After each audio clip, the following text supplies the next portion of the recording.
இப்போ நான் அவருடைய பிள்ளைன்னு சொன்னால் பைபிள் சொல்லுது, நீங்கள் ஒன்றையும் குறித்து கவலைப்பட வேண்டிய அவசியம் இல்லை.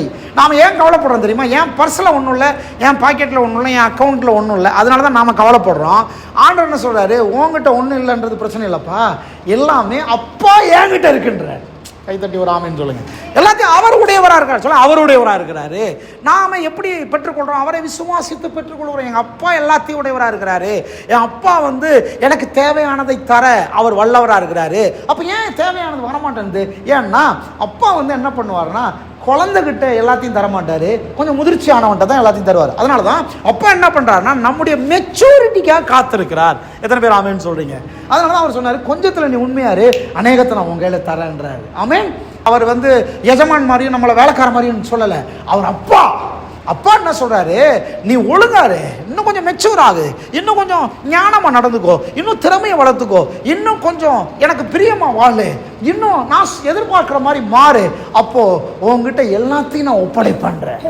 எத்தனை பேர் ஆமென்னு சொல்லுங்க? அதனாலதான் கர்த்தர் நம்மளை மெச்சூர் பண்றாரு.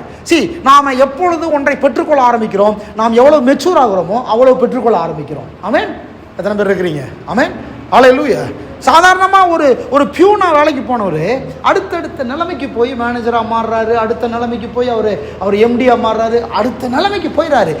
எப்படி அவர் போகிறாரு? எப்படின்னா, அடுத்தடுத்த நிலைமைக்கு ஏற்றார் போல அவர் மெச்சூர் ஆகிறார். தேவன் நம்மகிட்ட இந்த மெச்சூரிட்டி எதிர்பார்க்கிறார், அந்த வளர்ச்சி எதிர்பார்க்கிறார். நாம் வளர வளர வளர வளர தான் அடுத்தடுத்த பொறுப்புகள் நம் மண்டை வருகிறது. எனக்கு ரொம்ப பிடிச்சது தாவீது கிட்ட 100 ஆடு இருந்துச்சு. ஒரு கரடி ஒரு ஆட்டை பிடிக்க வருது, ஆட்டை பிடிக்க வருதுன்னு சொல்லி உயிரை பணைய வைக்கிறார் தாவீது.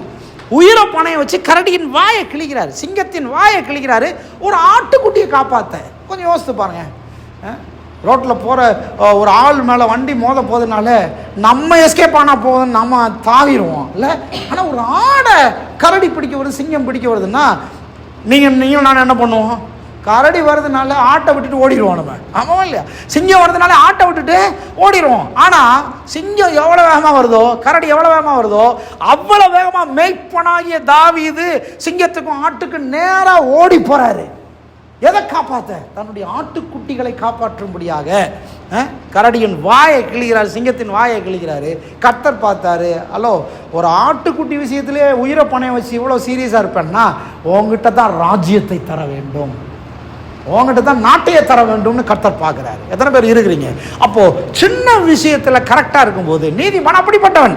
நாமெல்லாம் கடவுளுடைய பிள்ளைகள், நாம் அப்படிப்பட்டவர்கள். சின்ன சின்ன காரியங்களை கரெக்டாக இருக்கும்போது, பொறுப்புள்ளவர்களாக இருக்கும்போது, சின்ன சின்ன விஷயத்தில் உண்மை உள்ளவர்களாக இருக்கும்போது, நான் சொல்கிறேன், அதாவது ரொம்ப லக்கா அதிர்ஷ்டமாக அப்படி கும்பல் வந்துடாது, அதிர்ஷ்டமாக அவங்க வியாபாரம் நடந்துடாது, அதிர்ஷ்டமாக திடீர்னு எல்லாம் நடந்துடாது.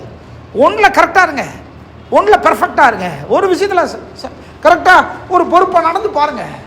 1ஆம் கிளாஸில் ஒழுங்காக படிங்க, 5ஆம் கிளாஸில் ஒழுங்காக படிங்க, 8ஆம் கிளாஸில் ஒழுங்காக படிங்க, 10ல் நல்ல மார்க் எடுங்க, +2ல் சரியான மார்க் எடுங்க, டாக்டருக்கு படிக்கலாம், அடுத்த நிலைமைக்கு போகலாம். சின்ன சின்ன காரியத்தில் கரெக்டாக இருங்க. நான் சொல்கிறேன், நம்மை தேடி உதவிகள் வரும். எத்தனை பேர் விசுவாசிக்கிறீங்க? நம்மை தேடி உதவிகள் வரும், நம்மை தேடி மனுஷ தயவுகள் வரும், உங்களை தேடி பொறுப்புகள் வரும், பதவிகள் வரும்.